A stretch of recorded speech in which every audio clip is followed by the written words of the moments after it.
Baik, bismillahirrahmanirrahim. Assalamualaikum warahmatullahi wabarakatuh, dan salam sejahtera. Selamat kembali ke YouTube channel saya.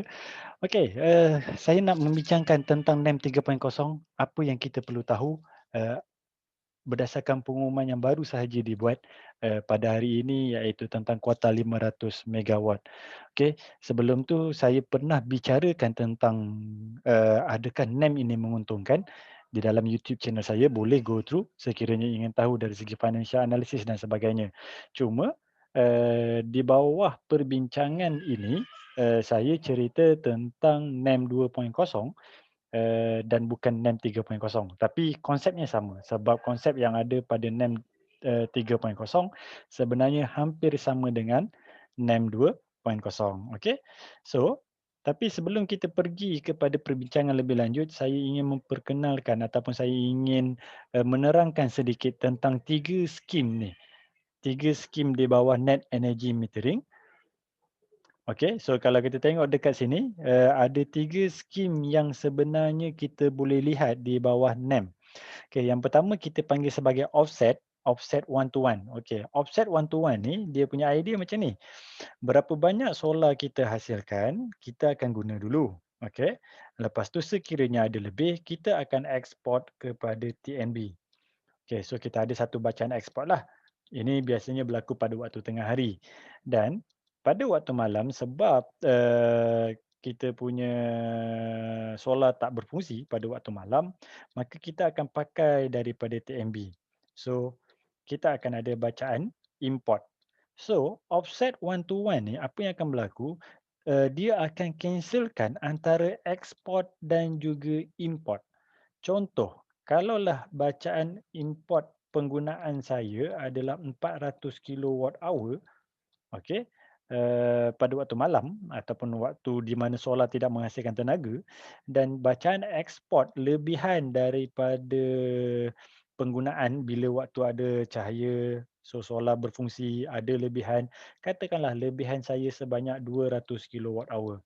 Maka bil TNB yang saya perlu bayar hanya untuk 200 kilowatt hour. Itu yang kita panggil sebagai offset one to one. Okey, maksudnya offset one to one kita akan cancelkan berapa banyak penggunaan import, berapa banyak ekspor dia akan cancelkan. Okey, itu skim yang pertama. Okey, perbincangan saya dalam video saya sebelum ni, dalam YouTube channel saya sebelum ni adalah berdasarkan offset one to one sahaja. Okey. Lepas tu kita ada satu lagi skim yang kita panggil sebagai SAFCO. SAFCO ni adalah self consumption. Maksudnya satu skim yang di mana dibenarkan untuk kita pasang solar hanya untuk kegunaan kita sahaja. Di dalam SAFCO ni kita boleh bahagikan kepada dua jenis. Satu SAFCO without export, satu lagi SAFCO with export. Maksud self-co without export ni, maksudnya, okey, kita guna, contoh tengah hari kita guna, ada lebihan. Walaupun ada lebihan, dia tak akan ekspor ke utility. Sesetengah negara mereka letak syarat tersebut di mana waktu kita ada solar, ada tenaga, kita boleh guna, tapi kalau ada lebih, kita tak boleh ekspor. Maka kita perlu ada satu controller untuk kontrol supaya tiada ekspor yang berlaku dalam sistem kita.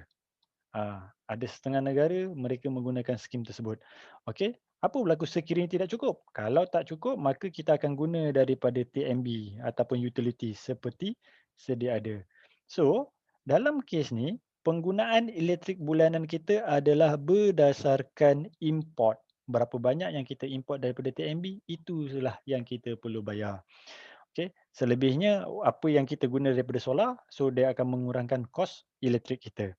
Okey, itu nombor dua. Kalau self-co with export pula, yang mana dia benarkan, okey, contoh solar ada tenaga, okey, waktu ada cahaya matahari ada tenaga kita guna, ada lebihan, lebihan itu akan kita hantar ke utility. Cumanya kebanyakan skim bila kita hantar ke utility, apa yang akan berlaku? Ianya dihantar secara percuma. Okey? Secara percuma, free of charge. Maksudnya, apa-apa kelebihan, apa-apa lebihan daripada tenaga solar yang kita ada, dia akan hantar ke TNB tetapi secara percuma. Okey? Kalau kurang, kita akan import macam biasa, maka bil elektrik kita adalah berdasarkan nilai import.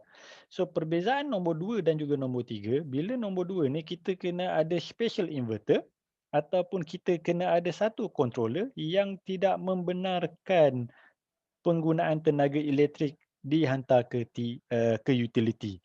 Okey, tapi nombor 3 ni maksudnya kalau ada lebihan kita hantar je ke utility. Cuma kebanyakan skim di kebanyakan negara bila kita hantar tu sama ada percuma atau ada rebate yang sangat murah dan sebagainya. Okey. Uh, Apa perbezaan ini dengan NEM 2.0? Okey, perbezaan utama antara NEM 3.0 dengan NEM 2.0 ni, sebab saya terlibat dalam NEM 2.0. Rumah saya saya adalah salah seorang pengguna di bawah NEM 2.0. Di bawah NEM 2.0, dia menyatakan secara jelas offset one to one tersebut hanya berlaku untuk 10 tahun. Which is sama macam NEM 3.0, tapi dia tak nyatakan apa berlaku selepas 10 tahun. Tetapi di bawah NEM 3.0, kalau kita tengok dekat sini, dengan jelas dia nyatakan bahawa kita ada nisbah 1.1 untuk 10 tahun, which is sama macam NEM 2.0, tetapi dia bagi tahu bahawa selepas 10 tahun, apa yang akan berlaku? Kita akan berlaku self-co. Itu perbezaan pertama. Okey, untuk NEM 2.0 dengan NEM 3.0. Perbezaan kedua adalah dari segi kapasiti lah.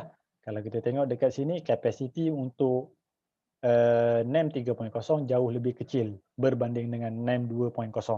So, itu perbezaan kedua. So, isu dekat sini apabila kita ada self-co, yang ini yang saya nak kongsi. Uh, saya tak tahu lagi sama ada self-co yang ingin diterapkan, okey, yang akan di-offer oleh SEDA ataupun kerajaan untuk NEM 3.0, adakah saya yakin dia adalah self-co with export, dia akan benarkan ekspor. Okey, sebab 10 tahun pertama tu kita dah benarkan ekspor, saya rasa dia akan benarkan ekspor selepas 10 tahun. Tetapi adakah ianya secara percuma atau ada rebate?